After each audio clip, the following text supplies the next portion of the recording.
Earlier on, DukascopyTV spoke to Stephen Gallo, Head of Market Analysis at Schneider Foreign Exchange, about rating agencies and the leadership difference between the former ECB President and the current ECB Chairman Mario Draghi. He joins me again now to discuss the ECB's monthly report it published earlier today and the IMF firewall for the European debt crisis. Hello again, Stephen. Now, interestingly enough, the European Central Bank has never cut the benchmark interest rate below 1%.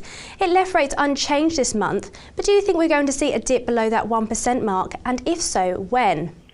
I wouldn't rule it out. I don't think it's the core. I don't think it's going to mark the core of the approach by the European Central Bank. But I wouldn't rule it out. I think if I had to say that there were at least two things that would prompt such a move, I would say is definitely a deeper recession in Germany, and perhaps on the external front, a hard landing of the Chinese economy.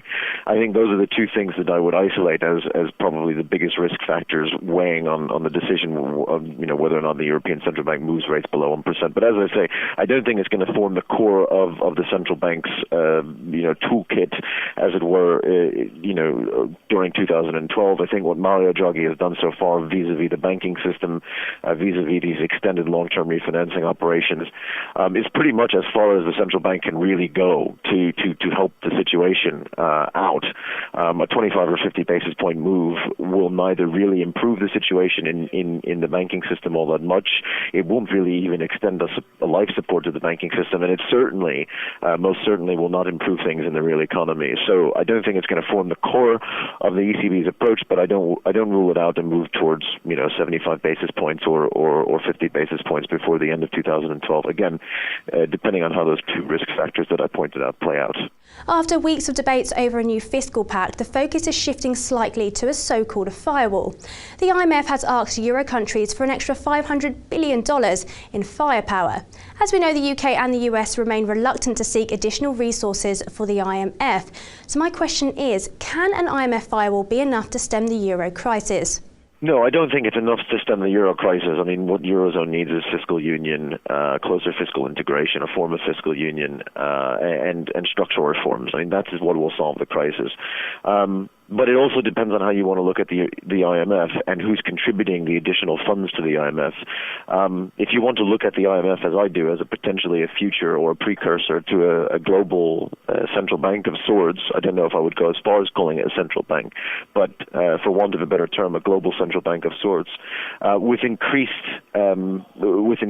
say in that institution by BRIC countries, then I think it's definitely a step in the right direction on a global basis. I mean, essentially, as it stands now, the West is broke. The West has all of the debt. The West has mountains of debt, and the BRIC countries essentially have all of the money. So if the IMF gets its resources boosted by funds from BRIC nations, then it makes sense only that the BRIC nations should have a greater say in the running of the International Monetary Fund, which is essentially, I think, what will happen. So I think the IMF can be used as a very important tool, not to solve the euro crisis, but to create a more balanced global system. And I think that ultimately that's where we're headed, and this could be the first step in that direction. What I would say is that, if the resources of the fund, if expectations for this boost in the resources of the fund are met, I think maybe financial markets will take some relief at that, but it won't solve the euro crisis. To end then, Stephen, before we run out of time, what about the euro-dollar? Strong auctions in Spain and France this morning helped push the euro-dollar through the 129 level. But what about looking forward? Are you expecting this pair to continue on a downward trend or break on the upside? I mean, this is the break to the upside. I think the extent of the short position in the euro for some time now means that in the very near term the risk is for a little bit more short covering. But I do think that we'll see a test of 125 and perhaps lower in euro dollar. I think before the end of Q1, but I also definitely think before the end of Q2, more likely before the end of Q1 than the end of Q2. So I think we get that move to 120 and below, 125 and below, I should say, probably before the end of March. Thank you very much, Stephen. It was great to speak to you again. Make sure you didn't miss out on the first half of this interview with Stephen Gallo, and stay tuned to Dukascopy TV in general for more updates on market news. Goodbye for now.